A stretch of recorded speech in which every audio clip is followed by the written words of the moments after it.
কাটরা মসজিদ পশ্চিমবঙ্গ রাজ্যের মুর্শিদাবাদ শহরে অবস্থিত একটি গুরুত্বপূর্ণ ঐতিহাসিক স্থাপত্য।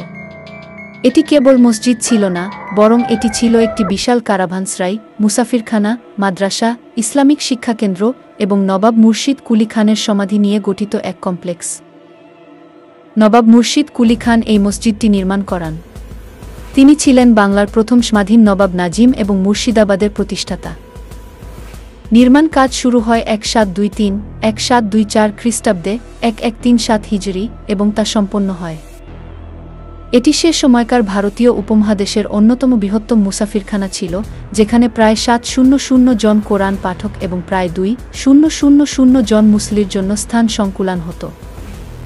স্থাপত্যটি একটি চৌকোনা উঁচু মঞ্চের স্কোয়ার প্লেন্স উপর নির্মিত এবং এর 4 কোণে 4টি বিশাল মিনার ছিল, যার মধ্যে দুটি 1897 সালের ভূমিকম্পে ক্ষতিগ্রস্ত হয়। প্রতিটি মিনার প্রায় 70 ফুট উঁচু ছিল। এটির ডিজাইন এমনভাবে করা হয়েছিল যাতে এটি একটি ধর্মীয় উপাসনার স্থান, শিক্ষাকেন্দ্র, মাদ্রাসা এবং ব্যবসা বাণিজ্যের জন্য মুসাফিরখানা এই 3টি উদ্দেশ্যই পূরণ করতে পারে। পারস্য ও আরবি ভাষায় উৎকীর্ণ শিলালিপি থেকে এর নির্মাণকাল ও নবাবের মহত্বের কথা জানা যায়।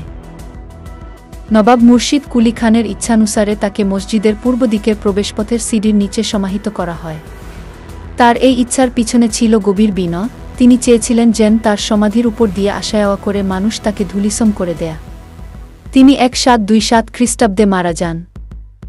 পলাশির যুদ্ধের 1757 পর এবং ব্রিটিশ আধিপত্যের কারণে এটি তার গুরুত্ব হারাতে থাকে।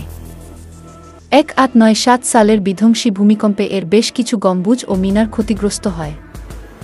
বর্তমানে এটি ভারতীয় পুরাতত্ত্ব সর্বেক্ষণ আর্কিওলজিক্যাল সার্ভে অব ইন্ডিয়া বা এসি এর তত্ত্বাবধানে সুরক্ষিত একটি প্রত্নতাত্ত্বিক নিদর্শন। কাটরা মসজিদ হল মুর্শিদাবাদের সেই গৌরবময় নবাবী যুগের এক অনবদ্য স্থাপত্যশৈলী এবং ধর্মীয় ও শিক্ষা সংস্কৃতির গুরুত্বপূর্ণ কেন্দ্র হিসেবে এর ঐতিহাসিক মূল্য অপরিসীম।